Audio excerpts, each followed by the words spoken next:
제가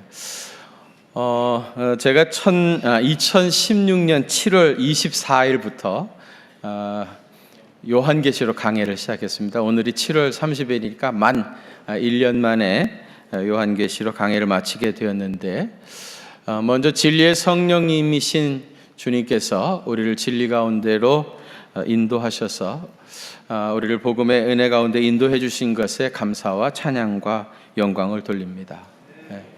또 사랑하는 성도님들이 사모하는 마음으로 잘 따라와 주셔서 너무너무 감사를 드립니다.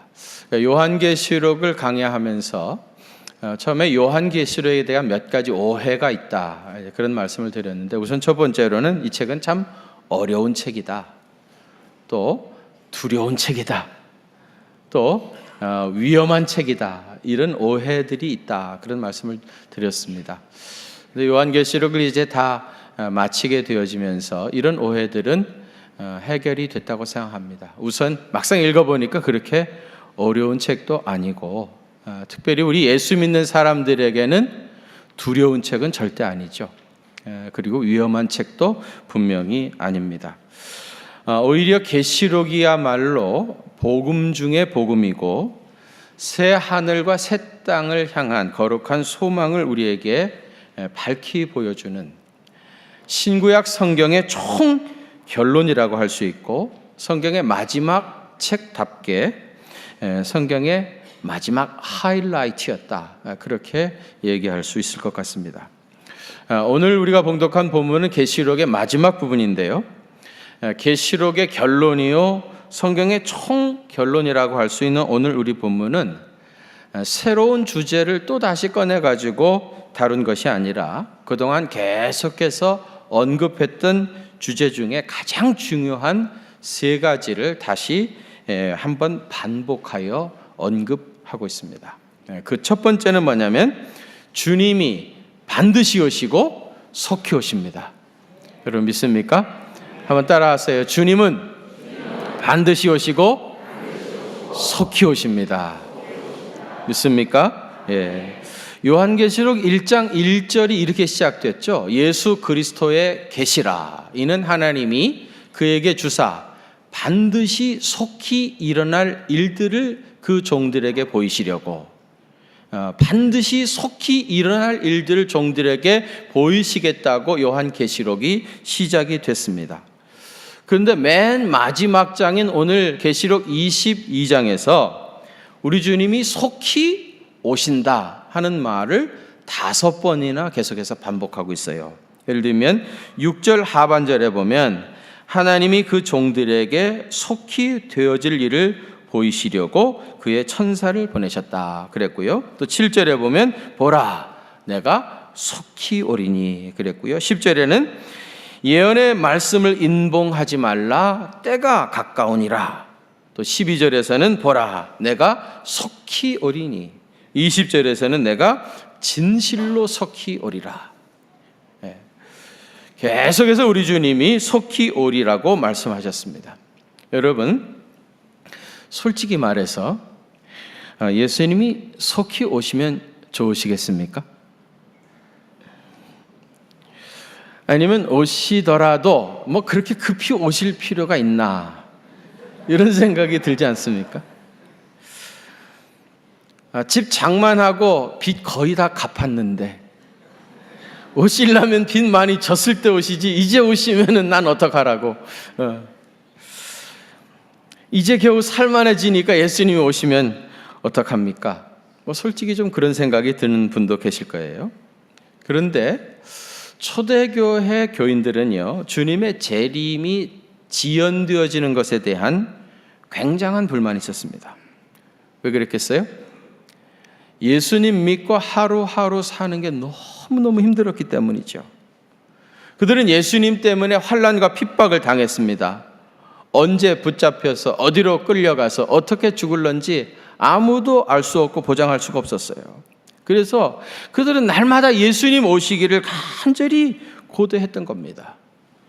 붙잡혀 고문당하고 죽기 전에 예수님 다시 오시는 것이 그들의 유일한 소망이었습니다.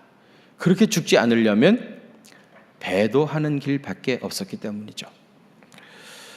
여러분, 성경에 하루가 천년 같고 천년이 하루 같다 하는 말씀이 나오는 거 아시죠?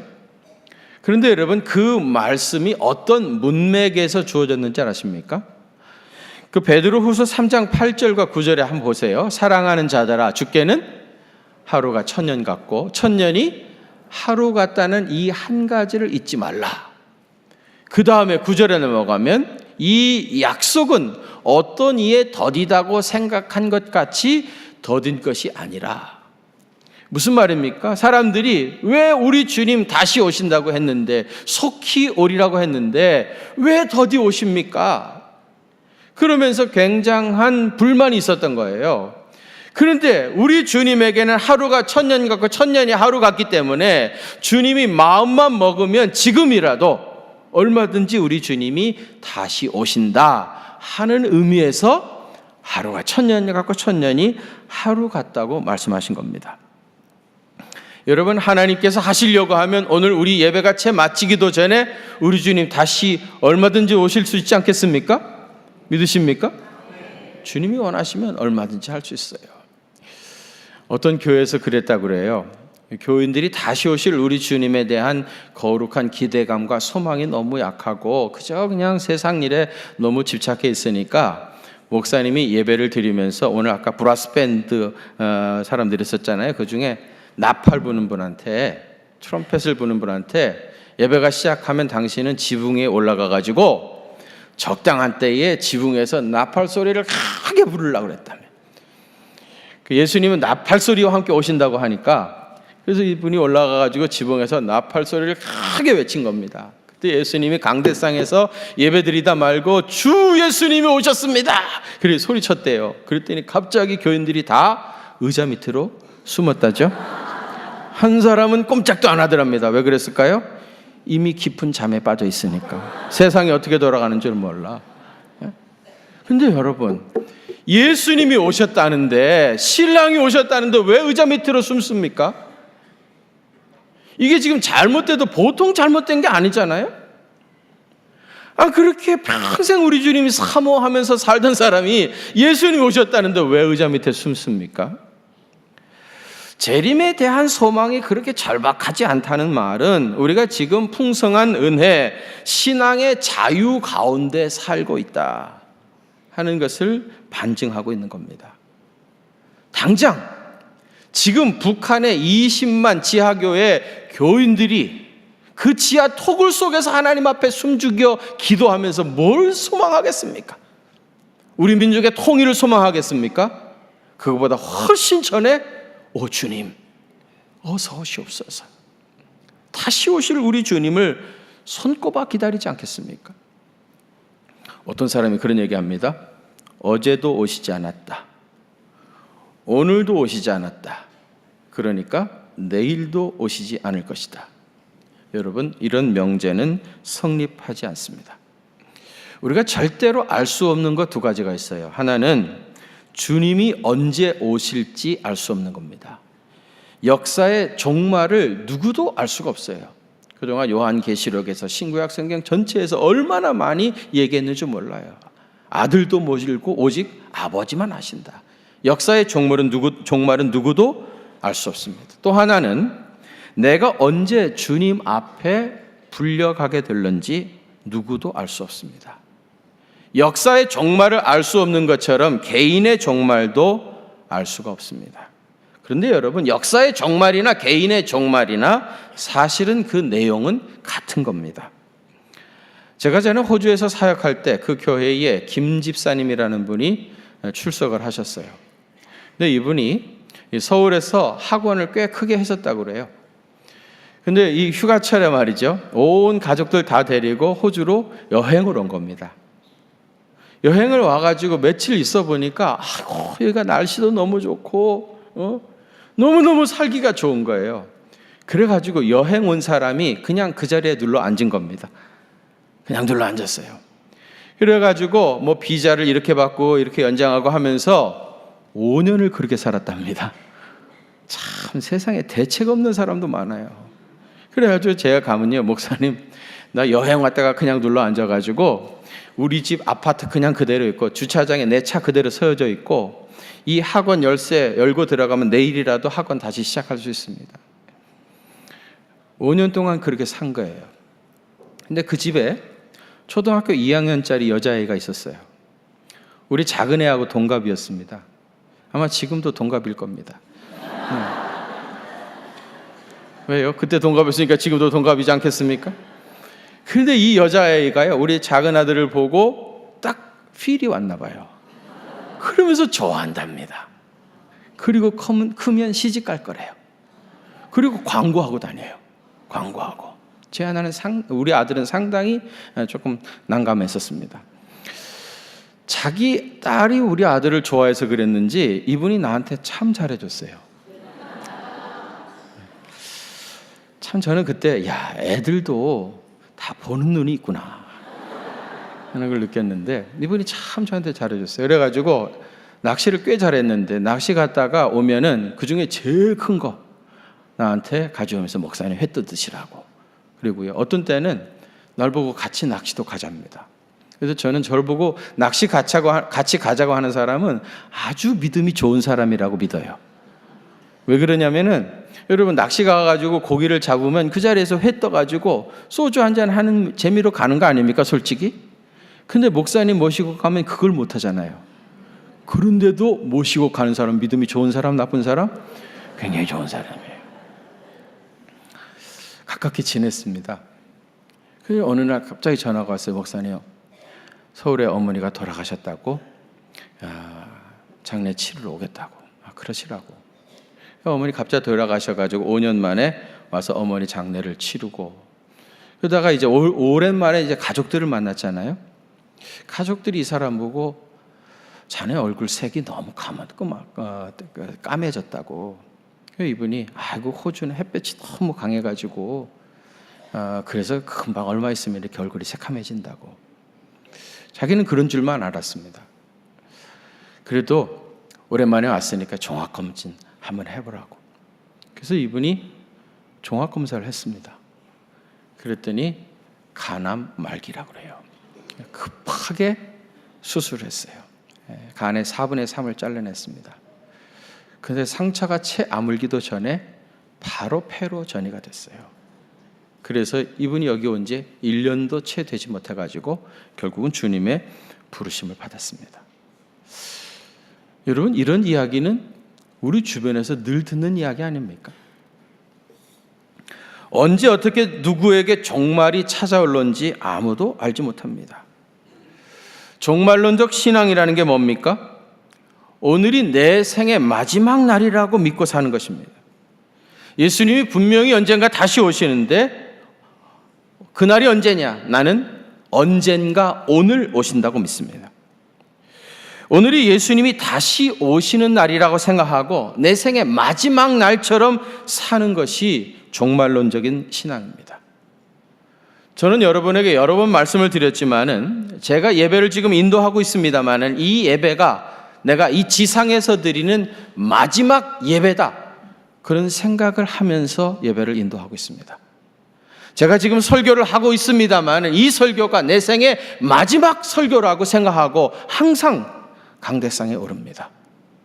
뿐만 아니라 동시에 이 예배에 참여하신 성도님들 가운데 죄송하지만 오늘 이 예배가 지상에서 드려질 마지막 예배가 될 분도 있을 수 있다, 그런 생각을 항상 가지고 있습니다.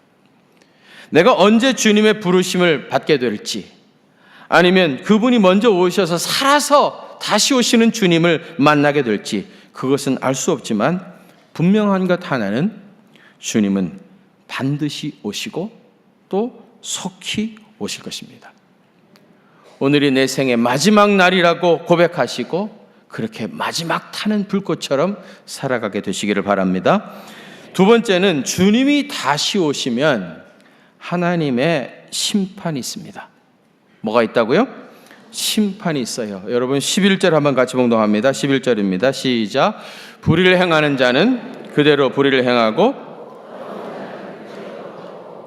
의로운 자는 그대로 의를 행하고 거룩한 자는 그대로 거룩하게 하라. 아멘. 거기 보세요.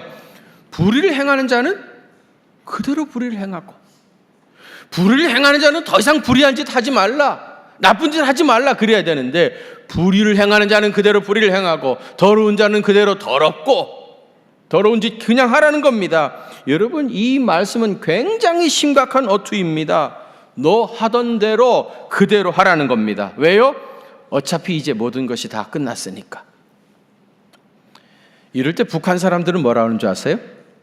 내가려 두라 그럽니다. 하던 대로 내버려 두라. 그런지 계속해서 하다가 하나님의 심판을 받든지 말든지 내가려 두라, 그렇게 얘기합니다. 더 이상 어떤 기회나 유보나 그런 것이 없다는 말입니다. 이어지는 12절 보십시오. 보라, 내가 속히 오리니 내가 줄 상이 내게 있어 각 사람에게 그가 어떻게 한 대로? 행한 대로 갚아주리라 그랬어요. 주님이 속히 오셔서 각 사람 그가 행한 대로 갚아주겠다는 겁니다. 여러분, 마지막 날에는 하나님의 공의로운 심판이 있습니다. 한없이 심판이 보류되는 게 아닙니다. 언젠가는 분명히 하나님의 심판이 있습니다. 제가 계시록 20장 12절을 강해하면서 두 가지 책이 있다, 그런 말씀을 드렸어요. 그 첫 번째는 뭐죠? 생명책입니다. 어린 양의 피로 죄 씻음 받은 성도들의 이름이 기록되어져 있는 생명책이라고 그랬어요. 두 번째는 책들이라는 게 있다고 그랬습니다. 이거는 불신자들의 행위가 기록되어져 있는, 그래서 일종의 생활 기록부 같은 책들이 있다. 그들이 행한 모든 것이 거기에 다 기록되어 있다. 그래서 그가 행한 대로 심판을 받는다는 겁니다. 생명책에 기록된 사람들은 의의 심판을 받죠. 이거는 면류관의 사이즈를 결정하기 위한 심판이고요.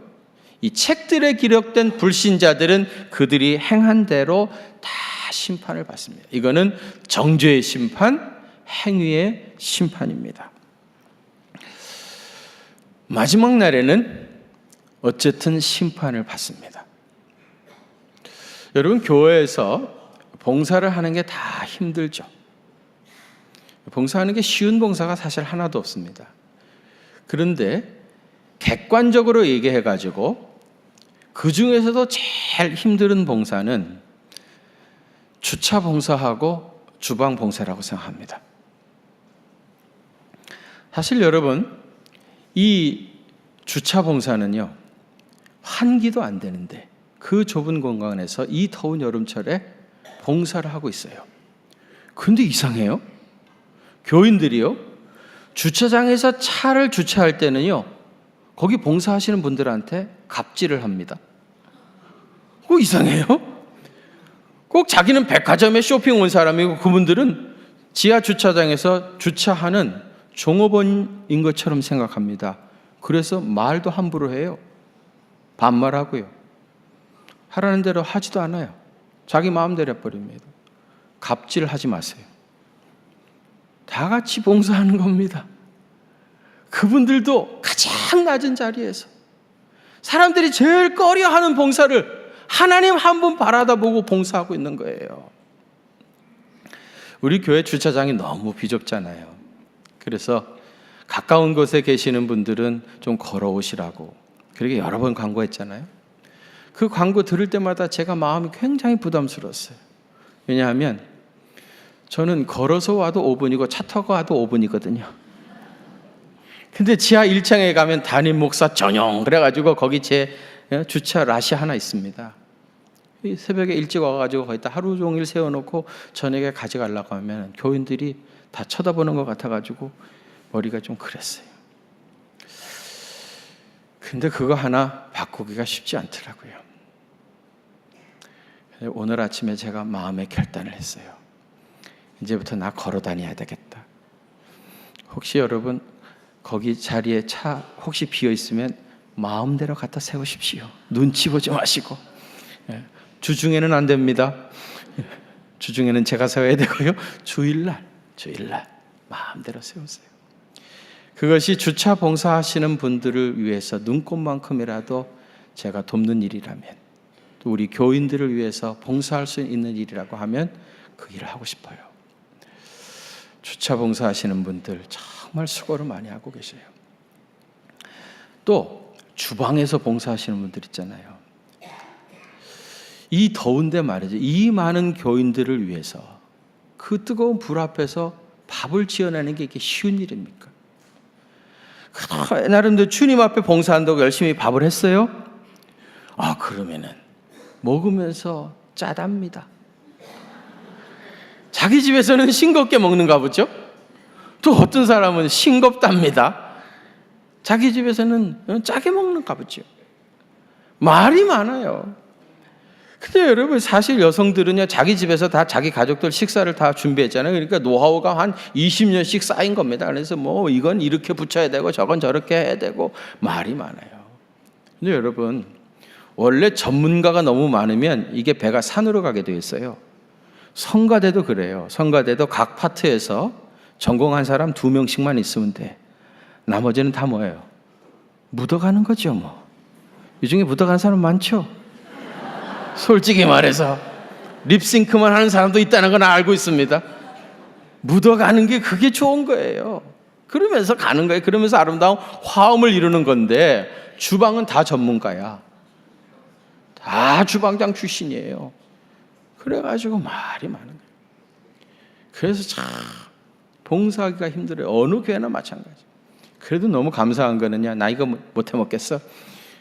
국자 집어 던지고, 그리고 관두지 않고, 그래도 째다고 하든지 싱겁다고 하든지, 그래도 그 자리 지키면서 봉사하시는 분들이 너무 귀해요. 천국에 갔는데 면류관에 순금으로 이쪽은 국자, 이쪽은 주걱 달랑달랑 들고 다니면은 저 주방장 출신이구나 생각하십니다. 여러분, 주차 봉사하는 분들, 또 식당에서 주방 봉사하시는 분들 위해 박수 한번 합시다. 우리 박수. 이번 기회에.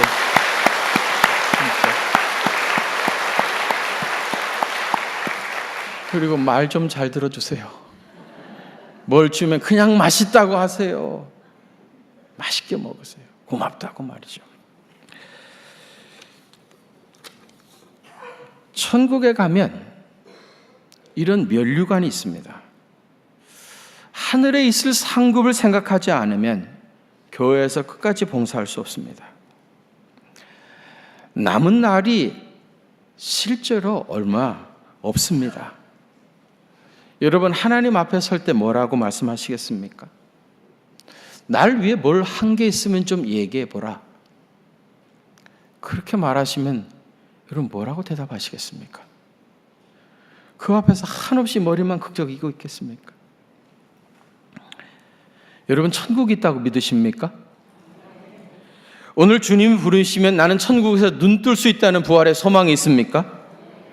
그런 구원의 확신만 있다고 안일하게 그냥 계시지 마시고요, 부끄러운 구원 받지 않도록 준비하시길 바랍니다. 주님은 속히 오시고 그 후에는 반드시 심판이 있습니다. 세 번째는 다시 오실 주님을 늘 사모하며 살아야 됩니다.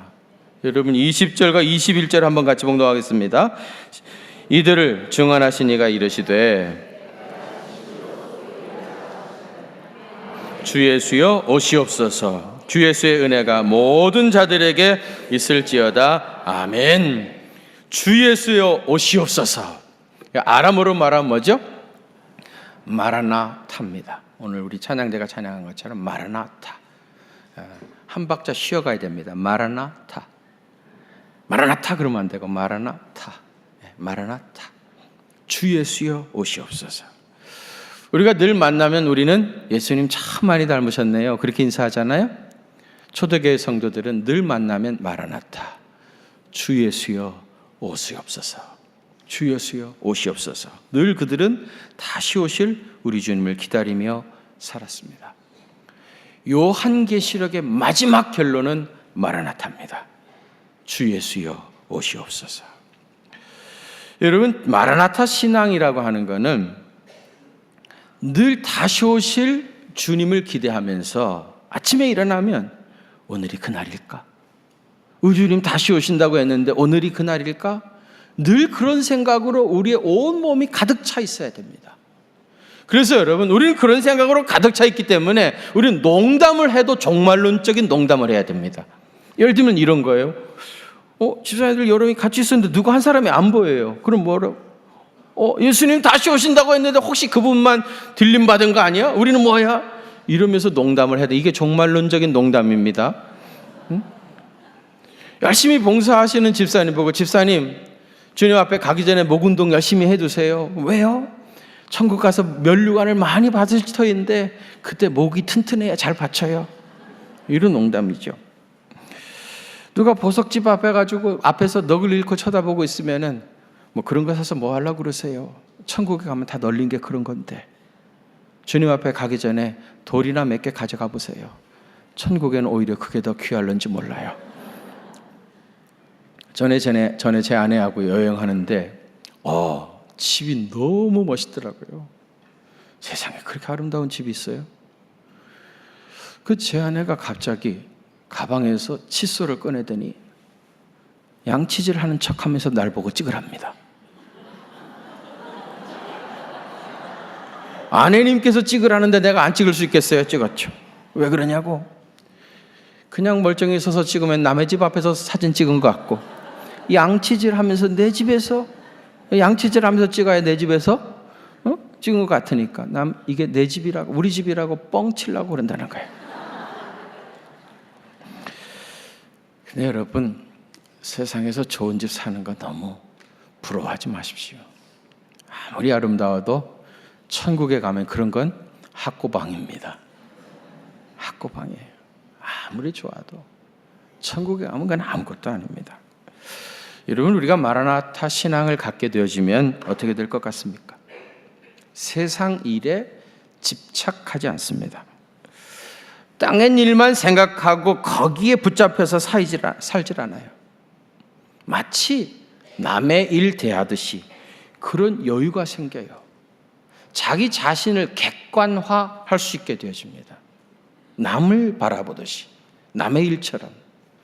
그런데 여러분, 바둑도 훈수 두는 사람이 더 잘한다죠? 거기에 그냥 빠져 있어 버리면 보이질 않아요.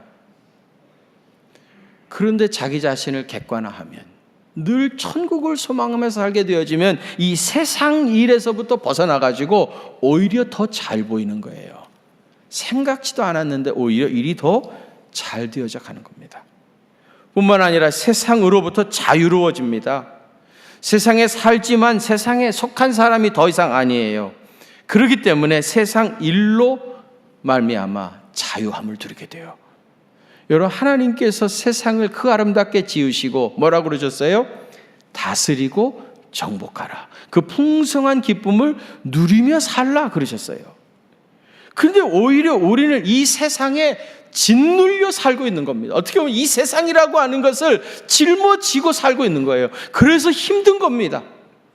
그런데 여러분, 이 마라나타 신앙을 갖게 되어지면은요, 이 세상으로부터 자유하게 되어가지고 우리 주님이 주시는 풍성한 기쁨과 자유함을 이 세상에서 누리는 거예요. 종말론적 신앙이라고 해가지고 이 세상은 부인하고 말이죠, 빨리 죽어가지고 난 천국 가야 되겠다, 그런 걸 말하는 거 아니고 잘못된 종말론적 신앙입니다. 주님이 진짜 우리에게 요구하시는 것은 이 세상에서도 주님이 주시는 그 풍성한 기쁨과 은혜를 마음껏 누리며 살다가, 그리고 어느 날 잠들겠죠? 그러면 어디서 눈을 떠요? 천국에서 눈을 뜨죠. 또 천국에 가서 영원토록 주님이 주시는 기쁨을 누리는 삶을 살아가는 거, 이게 온전한 종말론적인 신앙이에요.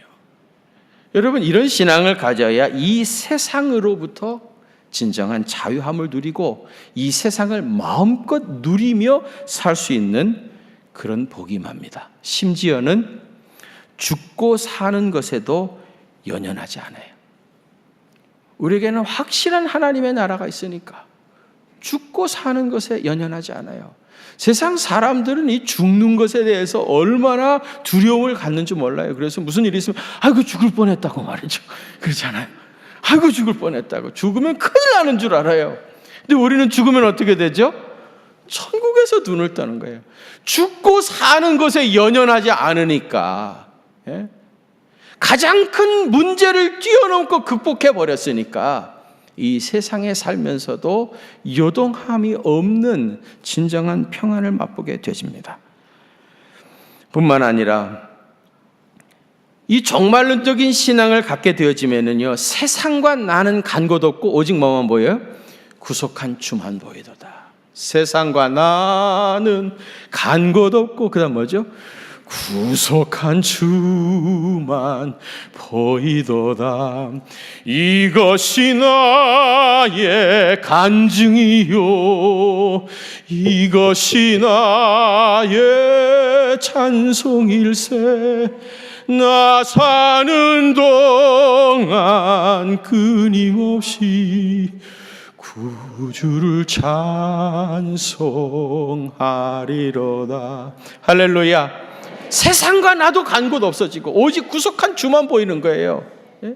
이 종말론적인 신앙을 갖게 되지만 오직 주님만 내 눈에, 내 가슴에 가득하게 됩니다. 그래서 여러분, 우리 주님이 내 가슴에 가득하기 때문에 그 주님의 눈으로 나 자신을 볼 수 있게 되어져요. 세상의 눈으로, 객관적인 눈으로 나 자신을 바라다 보면 나는 형편없는 존재입니다. 죄인이고 아무짝에도 쓸모없는 사람입니다. 그러나 예수님의 눈으로 내 자신을 바라다 보면 나는 굉장히 가치 있는 존재입니다. 얼만큼 가치 있습니까? 예수님께서 나를 구원하시기 위해 십자가에 달려 돌아가실 만큼 그만한 가치가 있는 존재입니다. 그래서 나는 예수님 짤이다, 예수님만한 가치가 있는 그런 존재라고 하는 것을 발견하게 됩니다. 자기 자신을 사랑하게 됩니다. 인정하게 되어집니다. 그리고 이거는 한 걸음 더 나아가가지고 다른 사람을 그렇게 존귀한 자로 볼 수 있게 되어져요. 다른 사람이 예수님처럼 보이는 겁니다.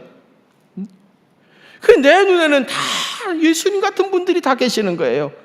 그것이 이미 천국을 이루며 사는 거예요. 다 주님으로 보이고 주님으로 경험되어지는 겁니다. 뿐만 아니라 세상도 주님이 다스리는 나라로 보여집니다. 세상도. 그래서 이 세상에 사는 것이 행복해지는 거예요. 자연도 비로소 아름답게 보이고요. 새들이 지저귀는 것이 하나님을 찬양하는 소리로 들려지고요. 이야, 이렇게 세상이 아름다운 줄 몰랐구나. 이 마음의 영, 눈의 영, 영의 눈이 열려지지 아니하면요, 천하 없이 아름다운 것이 있어도 보여지지가 않습니다. 감격이 없어요. 세상과 나는 간 곳 없고 오직 구속한 주만 보이도다. 내 자신이 달라 보이고 다른 사람이 새롭게 보이고 세상이 달라 보이는. 그래서 그 어떤 것으로도 누릴 수 없었던 놀라운 기쁨과 평강을 맛보게 됩니다. 사랑하는 성도 여러분, 주님은 반드시 그리고 속히 오십니다. 그리고 우리 주님 다시 오시면 반드시 하나님의 심판이 있습니다.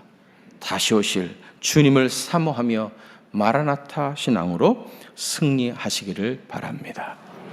우리 주님의 은혜가 사랑하는 성도 여러분들에게 임하시기를 기원합니다. 거룩하신 아버지 하나님, 계시록의 말씀을 통해서 시간 우리에게 은혜를 주시니 감사드립니다. 이 말씀이 잘 박힌 못과 같이 우리 심령 속에 깊이 박혀져서 우리의 영혼을 날마다 소성케 하는 생명의 꼴이 되게 하여 주옵소서. 우리가 비록 육신의 몸을 가지고 이 세상에 살지만 늘 하나님 나라를 소망하는 종말론적 신앙을 가지고 살게 하여 주시고, 그래서 마치 이곳에서 사는 것도 하나님 나라에서 사는 것 같은 그런 말할 수 없는 기쁨과 감격을 누리며 살아가는 믿음의 사람 되게 하여 주옵소서. 이제는 다시 오실 우리 주님 예수 그리스도의 그 크신 은혜와 하나님 우리 아버지의 무한하신 사랑하심과 성령님의 위로하심과 교통하심이 우리 경기중앙교회 사랑하는 성도들과 또 저들의 가정과 그 생업의 현장들 위에 이제로부터 영원토록 함께 계시옵기를 간절히 축원하옵나이다. 아멘.